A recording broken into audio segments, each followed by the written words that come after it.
and welcome to episode 5 of the New Music Podcast. I'm Jaden Slaughter, and today's episode welcomes Adria Stembridge of the band Tears for the Dying.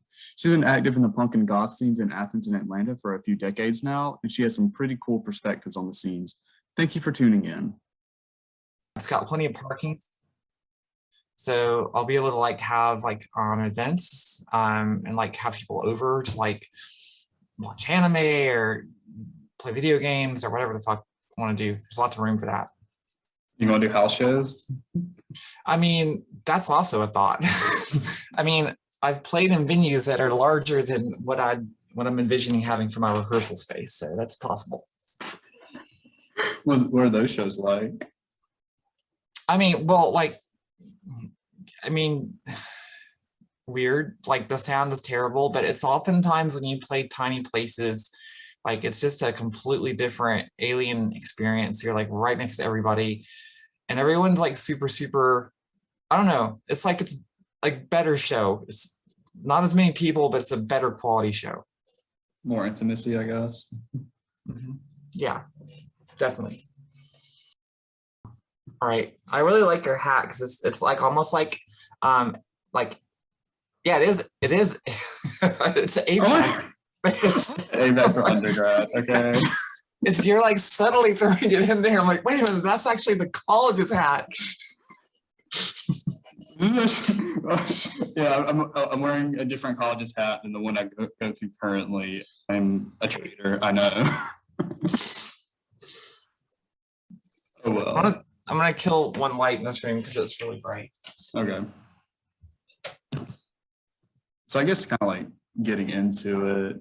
So I'd like to have the person I'm interviewing introduce themselves. So, give us your name, your pronouns, what you play, your band, and all that. Sure. My name is Adria Stembridge, and she, her pronouns. I play guitar, bass, and sing in Athens, Georgia band Tears for the Dying. Gotcha. So how would you describe your band's music for someone who's never listened to it? Funeral dirges for the end times. I like it. I always like when people use something just off the wall like that. I mean, if you want labels and genres and so on, I would probably just we're not a band that does a very narrowly defined thing. We definitely do straight up punk. We do some post-punk, very somber post-punk, and we do a lot of kind of goth rock, death rock stuff. So yeah, which I don't know, I feel like it's a good fit for who I am. Being autistic and also diagnosed with ADHD, it's kind of hard for me to stay in one thing all the time. My mind kind of tends to go in a lot of different directions at one time. So it's nice to have flexibility to be able to put out songs that are, really, our song A Cab versus our song Dead Weight. You would never think that's the same band that does it, but it kind of is. But yeah. I feel that's what keeps things exciting. That you can kind of go between different sounds and not just be this very narrow thing. Mm-hmm. So how does having autism or ADHD affect your creative process when you sit down to make music? So they're kind of competing forces, and I'm clinically diagnosed with both. They're kind of competing forces because on the one hand, my autism, I tend to get hyper focused, and I don't like things to change. I like kind of a set formula for how I do stuff. So that allows me to get in and I can spend a lot of time sit down at my computer, my DAW, and just chunk out music, songs, and riff around and come up with parts. So it just feels good, really good to kind of hyper focus on that. But then also my ADHD kind of kicks in where my brain goes in 15,000 different directions at one time. So sometimes, it is occasionally difficult to actually sit down and, turn out lyrics or melodies or whatever for music. But all in all, I feel that, these qualities are neither necessarily benefits or liabilities. They're just kind of for who I am. And It definitely shapes the types of musics that I've written in the past, that I will continue to write. I feel like my songs are definitely like have a lot of me in them, as far as like they're not typical, like they're not very expected song formats. Like, I don't know if I'm making sense, or I'm probably not. It's difficult to explain. A lot of bands who play genres tend to have a very formulaic style. They kind of tend to write a certain way, and that way is kind of transposable across different genres, like usual expected scales or whatever. And I tend to kind of like not do that. And I just write stuff that sounds weird and interesting, and I just put my heart into it, and it comes out sounding pretty cool. To me anyway. I like listening to it. And that's important, because if I don't want to listen to my own stuff, then it's not a good song. I chunk it. That's fair. As long as it sounds good and it feels good, that's all that really matters. So now that you've your band's been back and playing shows since the pandemic's been lightening up and whatnot, how's that been? Just playing shows again? Our first show back was in July. It started out like really weird, because it was the very first show that we played since like February. And a lot had changed between February 2020 and July 2021. A lot. I moved to a new city, also got new band members. So there had been a whole lot going on. Also had some unrelated to COVID, some personal like health problems earlier this year that we can talk through that later, but like which kind of spilled over and really impacted my mental health in a really bad way. So by the time July rolled around, I kind of got settled, as it were, here in Athens.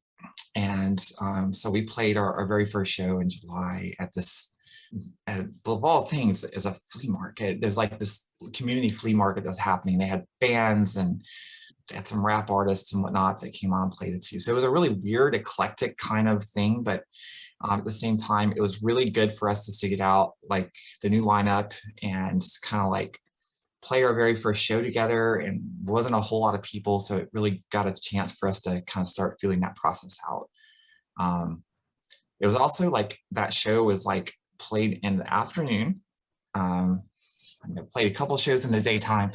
It was like there's no shelter, so like we were like literally in baking in like 100-degree weather. Maybe it's like upper 90s that day. It was really, really hot. So Georgia in the summer. You're in South Georgia right now, so it's even worse. I mean, Jesus, the humidity down there is terrible. So yeah, it was really good. The show was well received. We played very well, and there's like maybe around 30 people there, and everyone liked us. So we played our first club show about a month after that. And again, that was very well received. It was kind of a smaller show, like not that we didn't advertise it, but just because COVID was still, it is still happening right now. Let's not delude ourselves. But people have been hesitant to go out to bars and do things. But that's, with vaccinations, more and more people are getting vaccinated nowadays. It's becoming more acceptable to go to shows again. And so, we just played a show just a couple of weeks ago for Halloween, and the place was packed. In fact, we exceeded, we're at capacity. We're turning people away for a bit, and not just like, just throughout the night. So it was really nice to be out there. It's really good. It is so cathartic to get on stage and perform. For me personally, it is. And just to be able to like, kind of overcome some demons that had plagued me earlier in the year. That was very significant for me. And it was a really, really positive step forward for my own mental health to be able to do that. Have all your shows been in Athens, or have you played outside the city since starting back? We've actually played outside. We played in Atlanta maybe a month and a half ago. We played with Tim Capello. He's this. I know a little bit about him, but I didn't know a whole lot about him. Like he's apparently this renowned saxophonist. He's played with probably heard Tina Turner before, and like he's actually starred in this movie called The Lost Boys. This is like this early '80s kind of almost like a B movie about vampires, and so he was in there. He's like the dude is just like this drool sex appeal. Like I'm lesbian, but like dude had it. Like it's like holy crap, like Jesus Christ, if anybody was going to turn me, it'd be probably this dude. Just It's the saxophone that does it, sax appeal and whatnot. I mean, it has to be like the guy had hips that just moved in all kinds of different directions, and just he had it. So we played there, and that was a really fun show. Yeah, it was a really fun show. It was really nice to get out of Athens and actually play, outside the city for a change. And we're definitely starting to put together some dates for, next year, like as far as like getting out of the state and starting to play some dates, Tennessee, North Carolina, South Carolina kind of thing. You want to come down to Florida? I would love to come down to Florida. We just got to get together and get a date. We come down and play Savannah, and I thought I'd love to play in Florida. If you'd like to separately talk up some stuff, I'd be down. Yeah, I can point you to like some venues in like Tallahassee if you want that. Sick. Really no outside of there, to be honest, but yeah, like we played. God, I can't go. Like it's been fucking 3 years ago. It's just time flies. We played a show in Daytona, like Daytona Beach.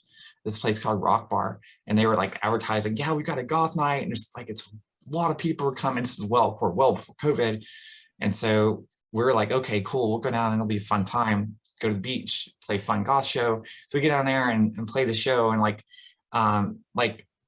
it's us and there's two other bands. One band had played early and they left. There was maybe around 35 to 40 people there at the most. There may be a handful of goths out of that bunch. The rest were just like seemingly normies. So it was a little weird, and it was just a weird night. By the time we got bumped to the very last end because I was nice and I didn't stand up for myself and allowed another band to go in the middle slot. And we wound up playing to just maybe 5 or 6 people. We did get a little bit of money for it, but like not enough to really justify going out. That's probably the worst out of town show I've honestly ever played. So yeah, so for sure. But like but at the same time, like 3 years ago, like I think we had just put out Caron and we really hadn't formed an identity yet. So I think it was a good experience to do, and I'm glad I did it. But fair enough. So what's the process of getting the new members been like? Yeah, so I guess my process is like, I don't know, like you put your ear to the ground and finally ask people around if somebody interested in playing music and jam or whatever. Our guitar player, Morgana, I met her in Atlanta actually almost a year ago. It just so happened that there was a potential opportunity for another member to join the band about a year ago. And so she and I started jamming together just separately. And in fact, I started showing her some Tears material. And then turns out that like one of the players came back into the band that had left the band. So Morgana and I continued to keep in touch. We even jammed together a little bit. And then it wasn't until again, like, earlier this year that life happened, and found myself needing to move back home to Athens. When I came back to Athens and started looking around for players, I happened to message Morgana and ask, "Are you still interested in doing music together?" And she's like, "Yeah, oh yeah." So we got together and started, relearning the songs, and we went through. I think we auditioned a bassist, and we finally found our current bassist, Michael, through a Craigslist ad. So the three of us have been playing together now for about 4 months. And yeah, it's working out really well. That's good. Oh, like, I'm always surprised a little. I shouldn't say surprised, but like I've heard like Craigslist apparently seems to be a really good place to find musicians. You would think, like, I mean, like Craigslist, it should be dead by now. It's like nobody, I mean, honestly, if you're selling shit, like, you know, Craigslist used to be the place to rock. Like you could sell your instruments and your car and all that. But nowadays, like it's slim pickings. Everyone puts stuff on Marketplace or eBay or whatever. But like surprisingly, Craigslist has this like community section, and you know, I guess pretty much everything except for musicians is just complete hot trash. I don't look at it, but like yeah, there's like you can go and find projects and people to jam with. It's the craziest thing. And I know it feels like it's easier to deal with Craigslist because you don't like Facebook, you algorithms out of people seeing your content. And so it's a way for people to directly see every single thing that's posted on Craigslist. You don't have to like, yeah, worry about, you know, half the people not seeing the post you make. So it's, I guess that's why people use it. And so many people are still kind of somewhat familiar with Craigslist.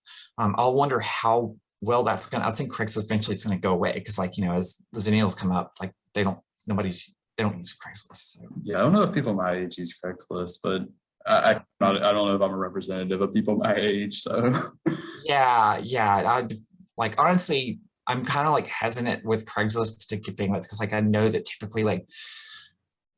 typically older people are going to be on Craigslist, and I'm wary of even people in my own chronological age group. I'm wary of being around them. I don't tend to hang out with many of them because of the views that a lot of them have and what they feel is socially acceptable and not acceptable are different from what I believe. The things that we like to watch are different. The things we like to talk about and do are very different. I find myself hanging out more with millennials in that age group than I do my own. And you know, our bass player Michael actually did respond to the Craigslist ad. And so like, you know, when I first check people out on Craigslist, I'm very clear in our ad, like this is an LGBTQI safe space, like, you know, Black Lives Matter, ACAB. I like put everything out there so like it'll ward off any shitheads.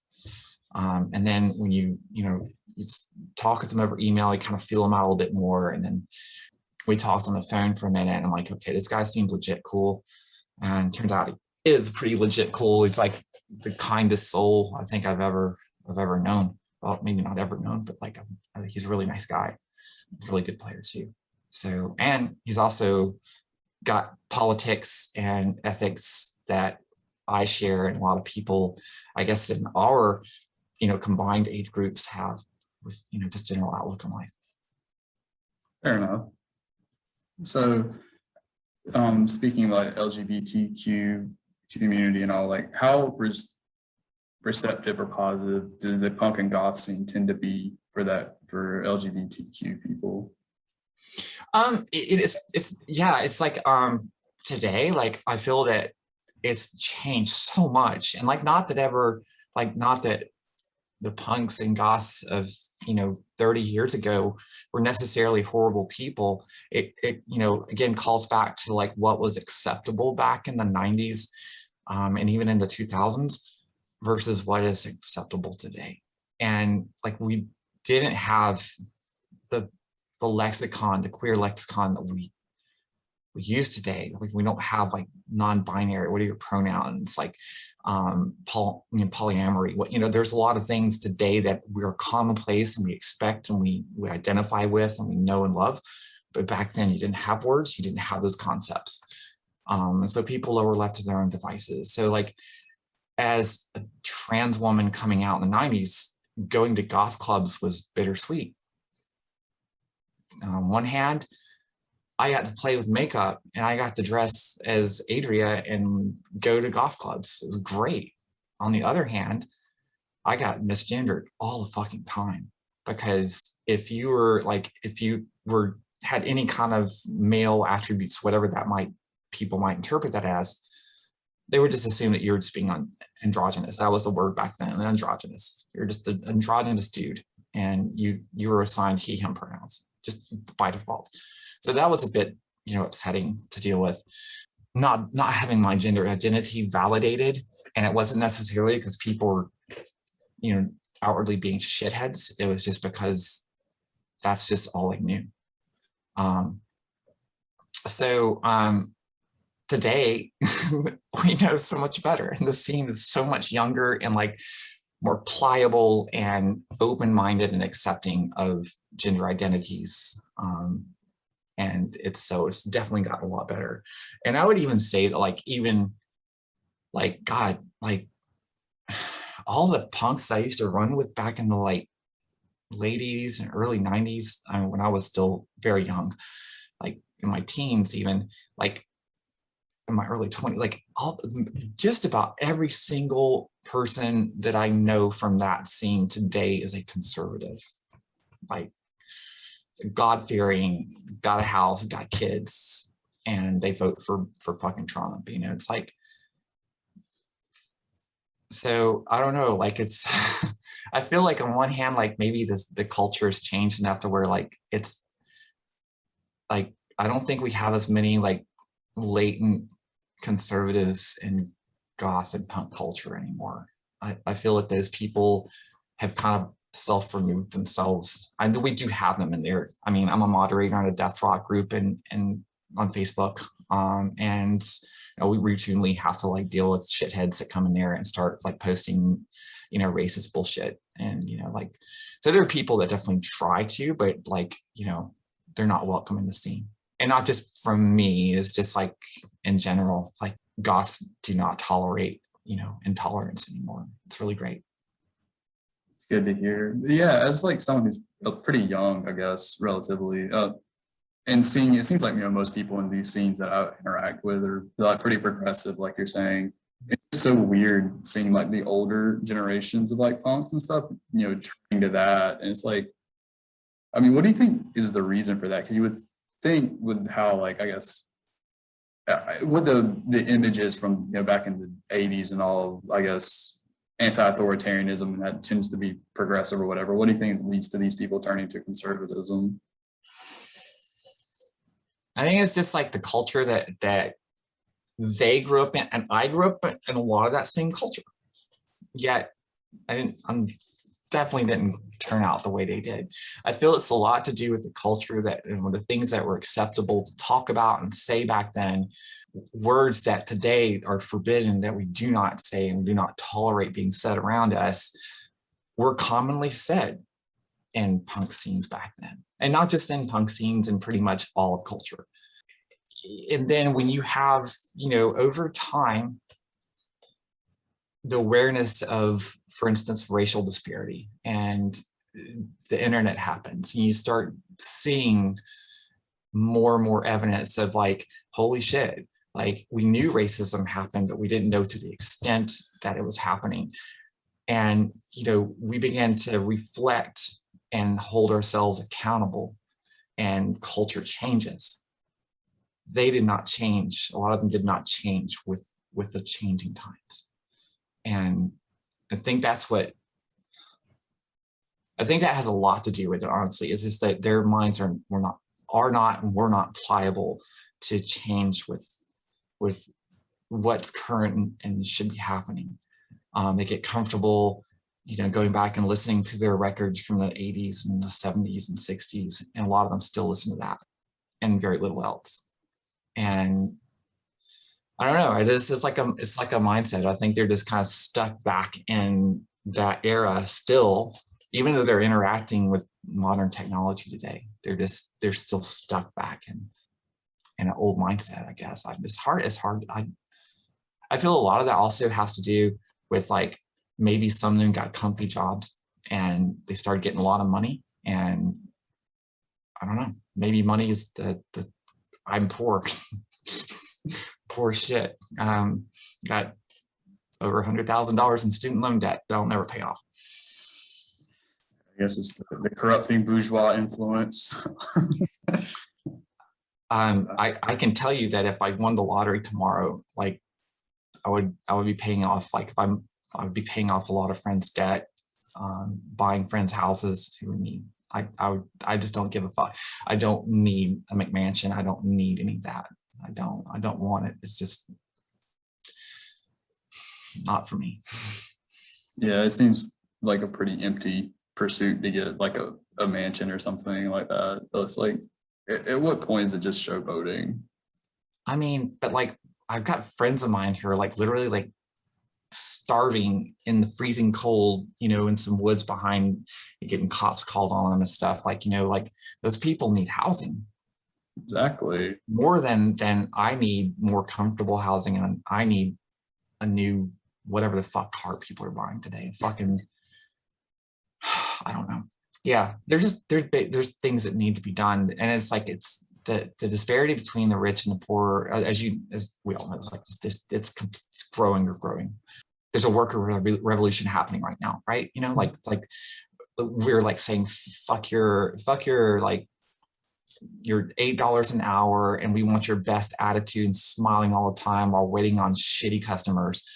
No, we're not doing that anymore. I'm not going to come work for you.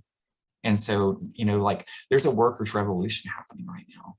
And I feel that's a lot to do with companies complaining about labor shortages and whatever. It's like, y'all are paying us money and are giving us decent benefits. Yeah, it's like they don't understand that, like labor is a market as well. So when supply goes down, price goes up. And we're not should like pay people more. It's like nobody wants to work for us. I mean, yeah, but it's like whenever companies like a $15 minimum wage, everybody like they're flooded with applications. But yeah, $7.25 an hour is not really worth it, is it? Hello, it's like, yeah. It's insane. It's insane. And these aren't companies either that are like on the borderline and going out of business that we can't afford to pay these wages. These are companies who have record profits, who don't want to spend an extra $2 or $3 an hour on these workers who already get paid a shit wage. Like it's unconscionable, and it pisses me the fuck off. So, it's, yeah. Yeah, I feel like, I don't know, I'm sorry, I got kind of on a tangent there. I'm not sure what our original point was. We were talking about, I know you were asking about the changing attitudes and how, I don't know. Definitely the old attitudes of people not adopting to the changing times. And I think younger people today tend to not have a lot of money and will not have a lot of money. Oh no. It sucks. And, like, I think that might be the dividing line between what makes a person caring and conscious about how our actions affect others in this world versus not caring and thinking about who's looking back in the mirror. I don't know. That makes sense? Yeah, I understand what you're saying. So other than becoming the rich scumbag who owns a McMansion, do you have any other advice for like young people as they age to not become conservative assholes? Not become conservative assholes. Like keep listening to modern music. Like when you find yourself like, hey, no, I think I'm gonna hold back and just stick with my like, I don't know, like Tame Impala and Beach House, and like I think I'm done. I'm gonna cut it off right here because like really, dude, like literally like the 2010s is like when the best music was ever made. When you start thinking like that, that's when you fall into the trap of not growing. Like, gotta have open mind, gotta experience new things. And the second you stop doing that, I feel is when you're gonna start regressing as a human. Like, gotta open our mind, our experience to like new ideas. And that has to continue happening as we age. Otherwise, you see what we're gonna become. So I guess, moving on to a different topic. So you describe a lot of the music that, you make as goth, not necessarily all of it, but that's a label I think that's attributed to your music. How would you define goth? Because I feel like it kind of has a contentious meaning, or at least like an outsider. Yeah. So the question is, how would I describe goth? Yeah, which I guess you could say, goth music, because I guess goth music, culture, aesthetics, they are kind of different, but like even though interconnected. So I guess, can you restate your question? I'm sorry. No, you're fine. I'm not very good at articulating. I guess just put simply, how would you describe goth music? Like, what does that mean if you call it music? Okay, how would I describe goth music? Yes, this goth music, if I were describing goth music to say, for instance, maybe a kid who never experienced any genres or whatever, I would probably explain that goth music is typically, well, it'd be hard for kids because goth is usually got a lot of adult content, like lyrically. I would describe it to somebody who's never ever heard genres of music and doesn't know what goth is, as a form of music that would be dark in tone, and that the lyrical content of goth music specifically is often very introspective rather than like versus punk being more extrospective and talking about the wrongs in the world.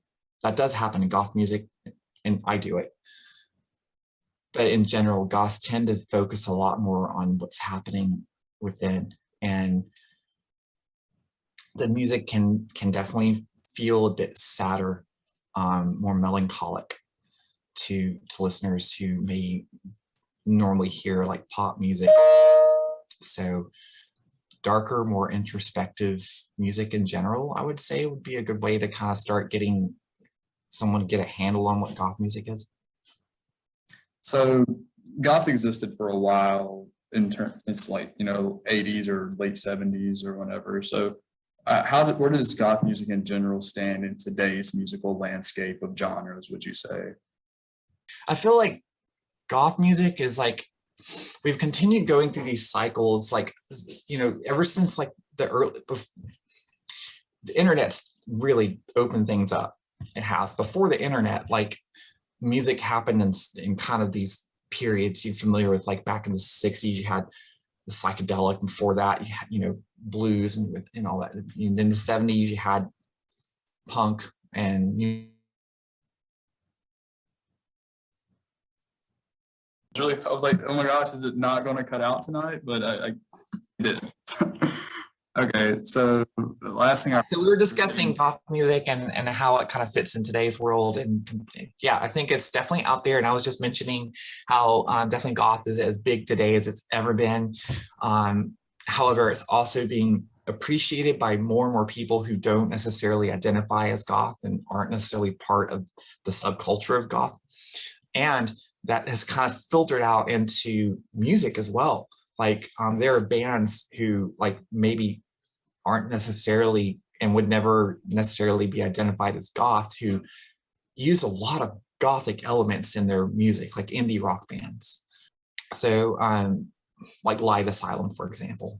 Shannon's got an amazing, amazing voice. And if you listen to that music, it's like there's so much goth influence coming through, but Light Asylum's pretty much an indie rock band.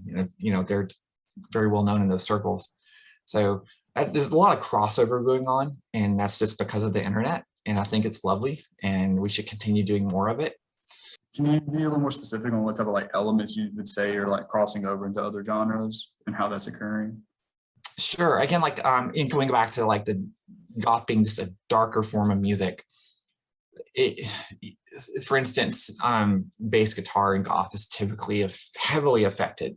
Typically, a lot of chorus on there and sometimes overdrive, and mix those two together, and the beats just like that really chorusy bass sound. That's a sound that like indie rock bands are starting to use in their music, which maybe it's not commonplace. I don't know. Apparently, I'm getting dinged here with Outlook, so I'm gonna like see if I can close that because that's kind of annoying me right now. Let's see if I can find the window that's doing that and close it. I found it, and it's closed. Okay, so definitely the chorusy bass is one element specifically of that I would hear. And goth has also increasingly made more use of electronics. In fact, like, gosh, we're in the late 90s, early 2000s, pretty much industrial music and EBM became goth music back then.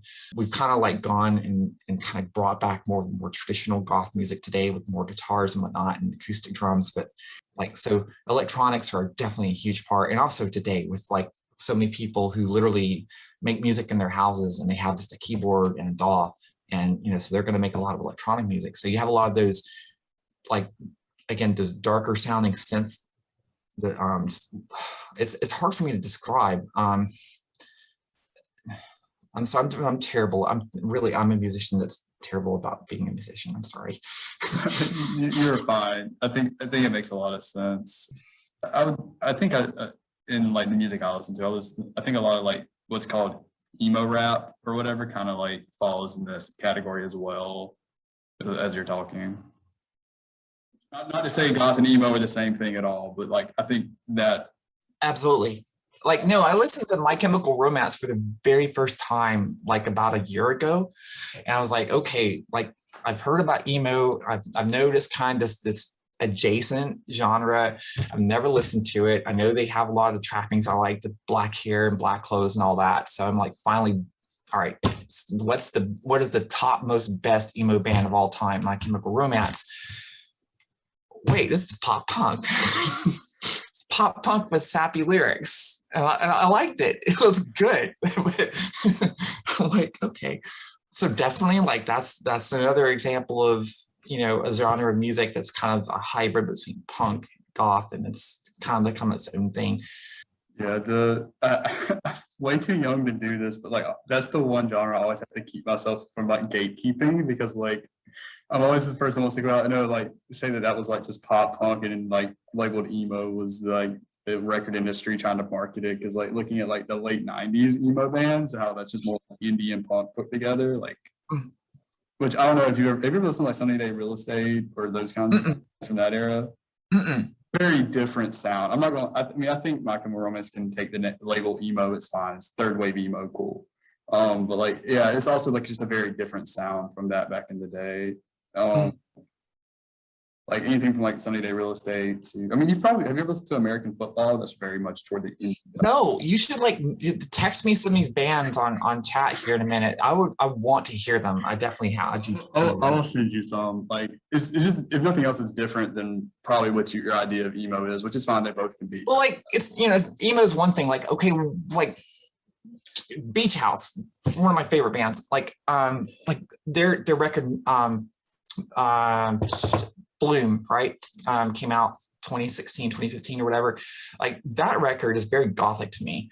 Like, I don't know if they ever considered that or not, like Victoria and Alex, but like that, there's definitely some goth elements coming in that record. It's very dark and it kind of some, I'm not a synth player, but I think saw wave type keyboard sounds on some of the tracks. Like the song Myth, it's just a few steps away from being a goth hit.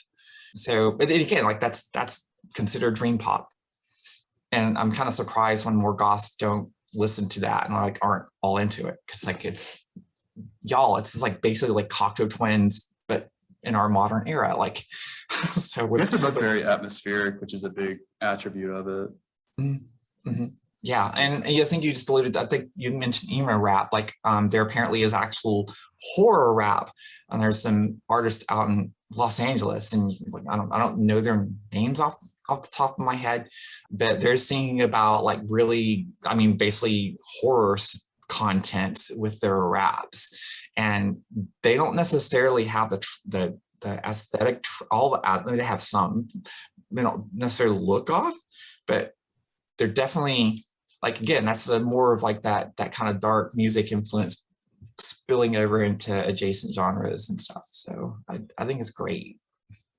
I think it's awesome to see everybody like influencing each other at this point, and that we just kind of embrace that. Because like the sectarianism that seems to have been prevalent back in the day it's so alien to me, and I'm kind of glad that it's just not like that today. Right.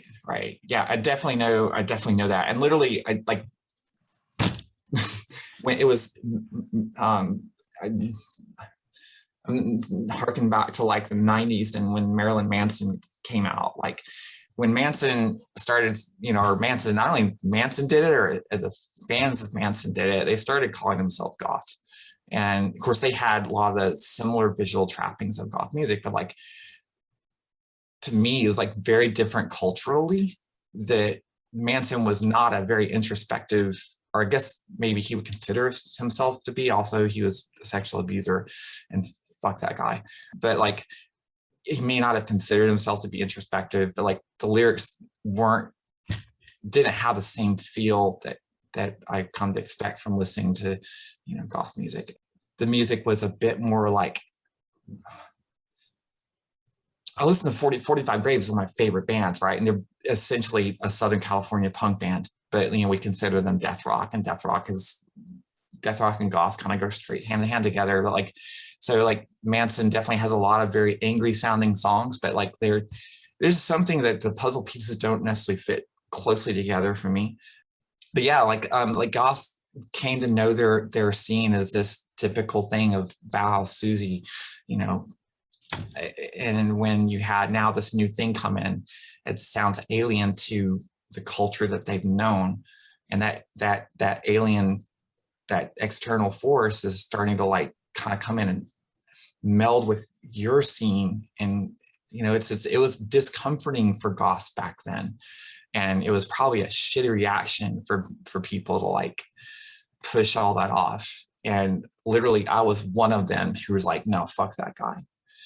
And I'm still saying fuck that guy because he's a piece of shit. But like today though, like I'm like all about like, sure, like, I mean, let's do goth jazz. Let's do whatever someone wants to create today, go out and create it. And, I want to listen to it and I want to like it. And, like I feel like the whole labels and pigeonholing everything in these really tightly defined things is just dumb. I was dumb at one time, but I feel like I'm not as stupid as I used to be, at least with that specific thing. Yeah, it's always seemed like, I think as humans we have this need to categorize everything, but always like necessary and kind of like limiting to the music when we try to say this is what it is. I love that, like the need to categorize shit. Like as an autist, like that's definitely something that I like struggle with. Like, cause I find I need to label things. I need to have things clearly in certain order, and that definitely is something that like I've had to work on personally to like divorce myself from that need to constantly like put everybody else's creativities in boxes that I'm familiar with, because it doesn't matter. Just doesn't matter. Like, I mean, do I like it? Does it sound good to me? Then it doesn't matter. Are there any sounds that come from genres or whatever outside of what, punk and goth, you think constantly is off the wall that you try to take in and has had or is having an influence on the music you make? No, and then probably that should be a yes. It's fine. I'm not trying to say you should. No. If there was anything random. Yeah. Gex is pretty fucking awesome. And I haven't had an opportunity to like to go in this certain direction where like I feel like there's a trend in music, and it is to not have a song be a single genre. And I've heard, and Gex is one, and there's probably some other examples that bands I can't recall names of right off the top of my head. I want to say this band Black Dress, but I may be getting their name wrong. That's actually the name that was coming to my mind. Yeah. Dresses. Yeah. So of like not necessarily doing a single genre in a song, but actually doing a few different genres in a song and just like fluidly going from one thing to another. Poppy does that really well also.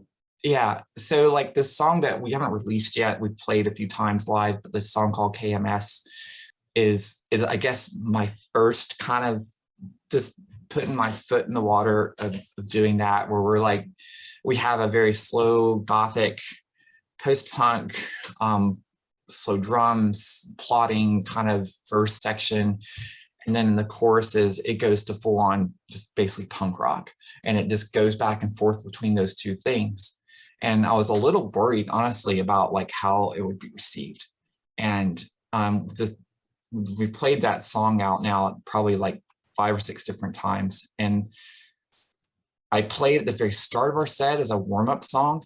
But like, God, it just people, when we go into the hard punk stuff, people like freak out. They love it. Like, you hear people cheering in the audience. Like, it's like, so there's something definitely to borrow and start to pull into our own music that we're kind of starting to do a little bit. But like,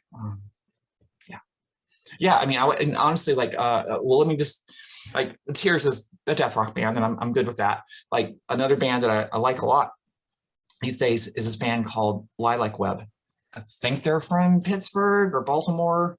They're up from north. They advertise themselves as cyberpunk. I feel they're going in more of that, just throwing a gazillion different genres in, singing the song, and just slicing things up and just flowing from bit. They do that a lot. And so I feel that, and I push them on goths as many times as I can. Y'all need to listen to this, as this is where our genre is going. This is where our scene is going. And like, got to check it out. So Lilac Web, definitely. And the lady that does that is super, super brilliant and prolific. She's putting out new records. Literally, it feels like a new record's coming out every month. And just, with multiple songs on it. I highly recommend checking them out. And and going back again to the early 2000s, there was a band from Salt Lake City called Tragic Black that they were the first goth band that I heard do that, where they took and started mixing genres, and it just felt really alien, and that was alien in a good way to me from what we're used to hearing, the Susie and the Cure and all that. It was alien because it had weird changes in it. It had, it's Tragic Black also started pushing that forward, and and I go back and listen to Tragic Black records from like the early 2000s. I'm like, this is still relevant today, and you can't say that about a lot of music, even that I write. It's basically tribute music to like stuff that was written 30 years ago. I mean, let's be real. But it's like it's my sharing of my experiences in that. So it is modern, it is me, it is relevant, but it's just. Yeah. So do you have, how much new music are you guys making nowadays? Or like, do you have plans for releasing a new album anytime soon? Absolutely. Yeah. So we have already recorded, we've got one single off the new record already out on our Bandcamp page called Mortuary. And then we've got the second single, which I mentioned to, is KMS. It's not out yet. Right now we've got like eight songs right now that are actively being, either they're finalized and waiting to go in and record at the studio, or we're just kind of putting the final touches on. I'm really excited about releasing this new record. I feel it's probably going to come out in chapters, because I feel that would be appropriate I feel like that's the new way of releasing records, that like I think it's dumping 12 songs all at once is something we did back in the 70s. And I think today we need more instant access to and music. So we'll probably release it in chunks, like, a few songs at a time of the chapter. And then when all the chapters are available, it comes a record you can then get like in a set. I'm hoping our first chapter of music will be released sometime in early 2022. I'm looking forward to it. Yeah, I definitely think that's the like wave of music today. When artists make stuff, it tends to be more like, this is what I made this month. Here it is. I think it goes back to what you were saying earlier about, people can make it in their bedroom now, which can make it at like right then and perfect it yourself. It makes sense to record it as you do it, versus like saving up all year to go to the studio to record. Right. Def, yeah, for sure. Like, and like there's when you're a band that plays live and you want to go out and play and do shows and stuff, like I don't know if that really necessarily affects things. I guess it kind of does, in the sense that like there's pressure on, number one, for me, like to play all our new stuff when we go out and play live shows, because hey, like we just wrote this and I'm really excited about it and think you'll like it, versus playing stuff, that people may not have even heard yet off of our, previous 2 releases, that they can actually go back and they can get a CD or can go on Bandcamp and download and listen and play it in their, on their devices. I wonder, there's different schools of thought on that. Like, playing new material that people can't get yet is a bit of a fuck. And sometimes people are put off by that. Like, hey, why can't I buy this yet? So, yeah. And we haven't gone and recorded it yet because we do have guitars and bass guitar and there's a lot of elements that, we have 3 people versus like, a bedroom project is typically going to be 1 person, maybe 2 people, that oftentimes is all going to be electronic, and it's a little easier to pass files around and do that stuff.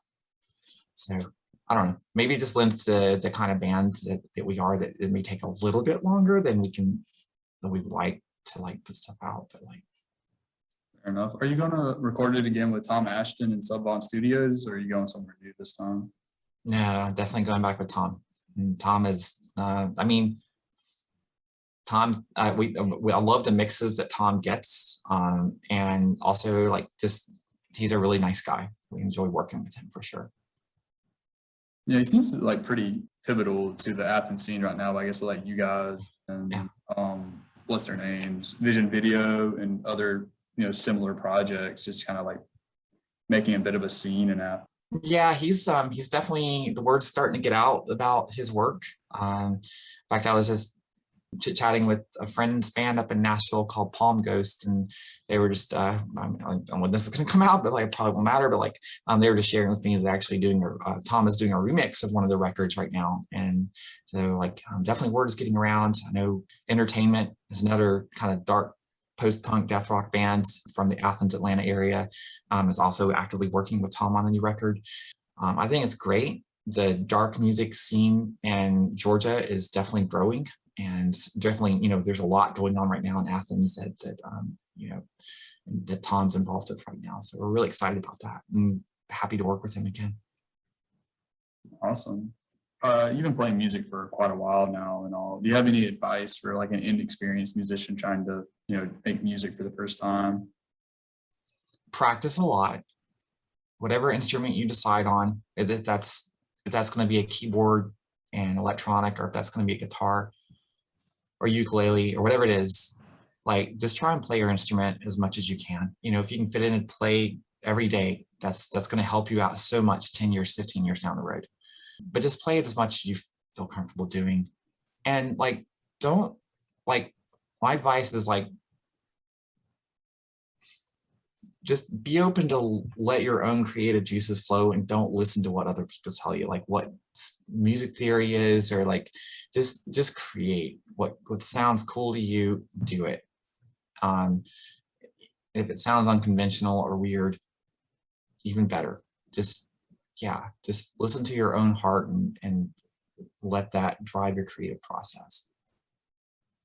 And write a bunch of stuff, write a ton of songs and just record them, and just write a bunch. And it's fun to document, especially today, because it's so much easier to do so, to document your progress as a musician starting out to 10, 20, 30 years down the road. So practice. Thanks for coming on again, and tell people where to find your music and any projects you have coming up you want them to know about, anything like that. Yeah, for sure. Thank you so much for the interview. It's been super, super fun talking with you. Yeah, so I guess people can find us on the usual suspects such as Bandcamp. All of our music is also on Spotify if you use that streaming platform. And a lot of our stuff is on YouTube, including some live stuff.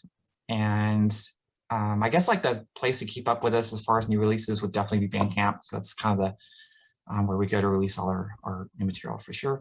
And we're on Instagram at Tears for the Dying. Look us up over there if you want to say hi. And definitely we're looking right now to go back into the studio actually this month and start recording and getting some songs down for release soon. Intend to start playing some shows around the Southeast and early 2022. So hopefully we'll see y'all sometime soon.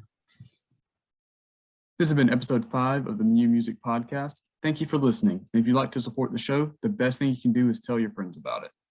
You can also subscribe if you like. Again, thank you so much for listening.